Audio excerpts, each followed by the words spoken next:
This is it, the final verdict. Who put together a better top 50 list for 2021? MLB Network or Foolish Bailey? Here's what I did to find out.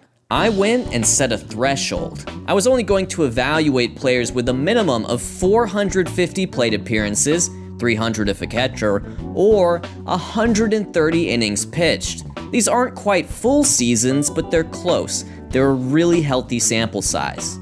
Of course, that meant that certain players got tossed out. Number 1, Mike Trout, gone. Number 3, Jacob deGrom, not gonna be part of this equation. This also means no Trevor Bauer, no Marcell Ozuna. And so, the top 50 lists suddenly became top 36 lists instead. Perfectly balanced. So, what are we gonna use to get a quick snapshot of a player's value over the course of a season? Runs batted in, of course, FWAR. We're gonna use FWAR. Again, WAR isn't the be-all end-all, but I respect it because it's a good shortcut. If you could only use one number to describe a player's total value, probably be wins above replacement. Then there's the multipliers. You may recall that Brandon Woodruff was 50th on my list originally. He had a 4.7 FWAR for the season.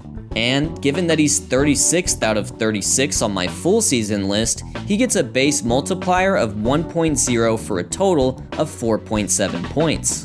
Next up for me was Brandon LAA with 5.2 FWAR in 2021, but a base multiplier of 1.1 for a total of 5.7 points. You see where this is going.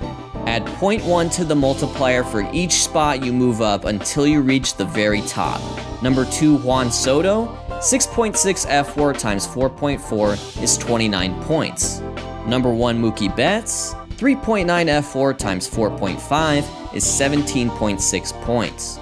I did the exact same for MLB Network, tallied up the points for each spot, and produced these numbers. MLB Network's 36 full season players generated a total of 398 points. That's my quick and dirty summary of what I'm sure was a lot of work for them. But now it's my turn. How did your old pal Foolish Bailey stack up? Drum roll, please. 412.3. So maybe I did better, but not way better. First of all, you gotta keep this in mind. I'm biased because I'm grading my own list with my own criteria.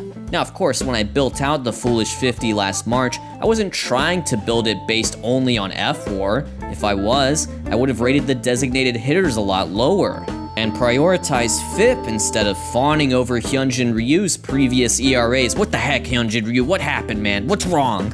But inevitably, I was still gonna build a list that better fit my future grading standards compared to MLB Network's, right?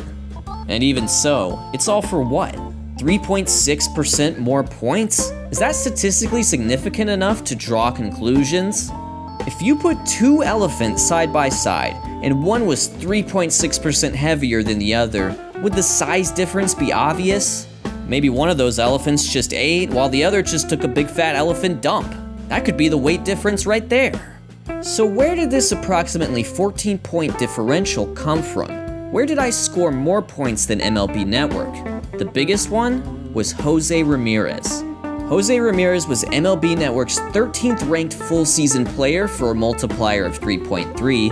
However, he was my 4th ranked full season player with a multiplier of 4.2. Those valuations alone created a gap of almost 6 points just on José Ramírez. Another key was Aaron Judge. Judge was 9th for me among players who reached the playing time thresholds, but he was 14th for MLB Network, thus leading to a nearly 3-point difference on Aaron Judge.